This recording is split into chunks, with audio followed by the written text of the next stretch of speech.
எனக்குள்ள வேதவசனம், நீ உன் வாலிப பிராயத்திலே உன் சிருஷ்டிகளை நினை.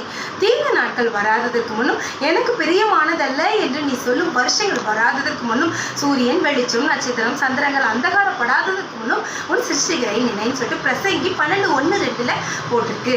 ஸோ நாம எல்லா நேரத்திலையும் நம்மளுடைய வாலிப பிராயத்திலே நம்மளுடைய சிருஷ்டிகளை நினைக்க வேண்டும். நாம இந்த உலகத்தையே படைத்த தேவாதி தேவன் நம்மளையும் படைத்திருக்காருன்னு நாம் அவருக்கு நன்றியுள்ள பாத்திரமாய் நாம் எப்பொழுதும் காணப்பட வேண்டும். அதனால நம்மளால எதுவுமே கிடையாது, எல்லாமே நம்ம தேவனால் தான் அப்படின்னு நினைச்சு அவரை நம்ம எப்பொழுதும் நினைக்க வேண்டும். நம்ம எப்பவும் மறந்துடக்கூடாது.